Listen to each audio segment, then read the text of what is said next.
आजादी का अमृत महोत्सव।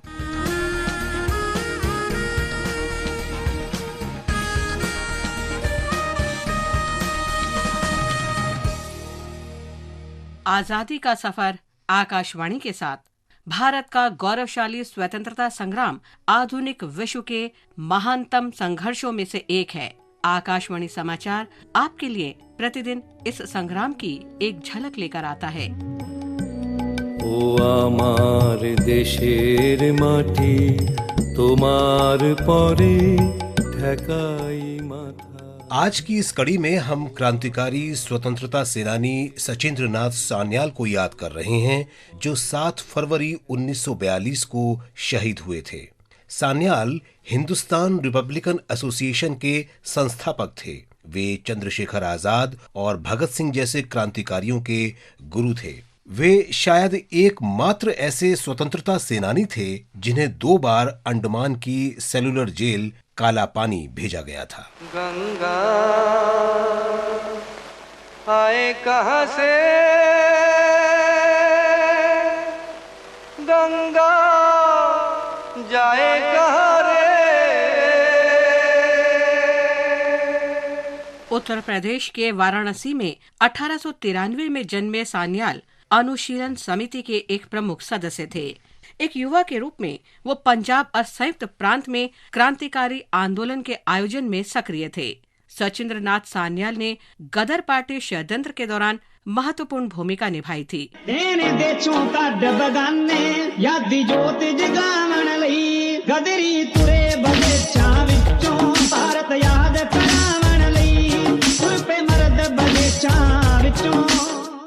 वो रास बिहारी बोस के प्रमुख सहयोगी थे और बंगाल में आंदोलनकारियों को जोड़ने की महत्वपूर्ण कड़ी थे।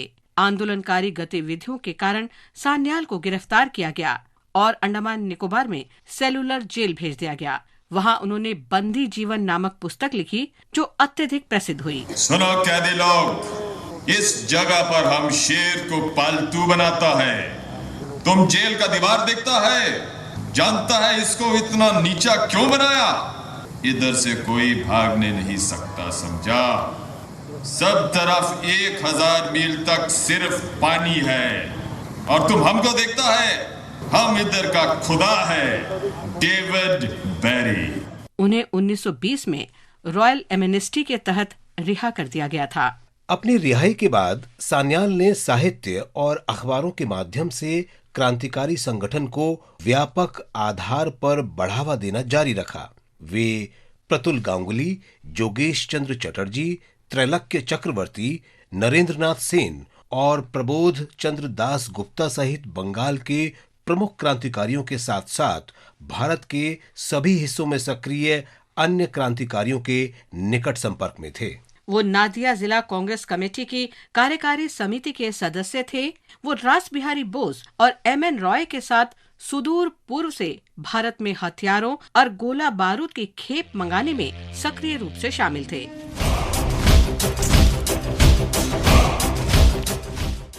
असहयोग आंदोलन के बाद सान्याल, रामप्रसाद बिस्मिल और अन्य क्रांतिकारियों ने अक्टूबर 1924 में हिंदुस्तान रिपब्लिकन एसोसिएशन HRA की स्थापना की। उन्होंने HRA घोषणा पत्र तैयार किया, जिसका शीर्षक था द रिवोल्यूशनरी। इसे 31 दिसंबर 1924 को उत्तर भारत के शहरों में बांटा गया। 1925 में सान्याल को बांकुड़ा जिले में क्रांतिकारी नामक पत्रक लोगों में बांटने के लिए दोषी ठहराया गया और 2 साल के कठोर कारावास की सजा सुनाई गई। बाद में उन्हें लखनऊ में काकोरी षड्यंत्र मामले में अप्रैल 1927 में आजीवन कारावास की सजा सुनाई गई।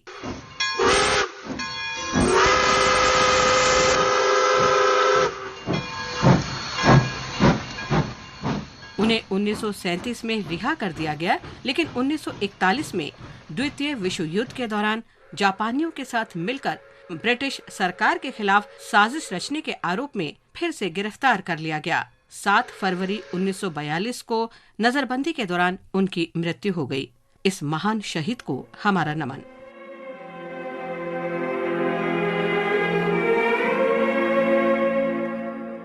हम स्वतंत्रता सेनानी अकबर खान को भी याद करते हैं, जिनका जन्म 7 फरवरी 1820 को राजस्थान के करौली में हुआ था। अकबर खान कोटा राज्य सेना में एक अधिकारी थे। उन्होंने 1857 में कोटा राज्य पर ईस्ट इंडिया कंपनी के प्रभुत्व के खिलाफ भारतीय स्वतंत्रता के पहले युद्ध में सक्रिय रूप से भाग लिया। वे 15 अक्टूबर 1857 को मेहराब खान के नेतृत्व में कोटा में पॉलिटिकल एजेंसी हाउस पर हमले में शामिल हुए। इस हमले में राजनीतिक एजेंट कैप्टन C.E. बर्टन, उनके 2 बेटे और कुछ अन्य लोग मारे गए थे। उन्होंने कोटा शासक महाराव और अंग्रेजों की संयुक्त सेना के खिलाफ कई अन्य लड़ाइयां भी लड़ी। मार्च 1858 में अकबर खान शहीद हुए। हम इस महान शहीद को नमन करते हैं। इसके साथ ही आजादी का सफर आकाशवाणी समाचार के संग श्रृंखला का ये अंक समाप्त हुआ। मिलते हैं कल अगली कड़ी में।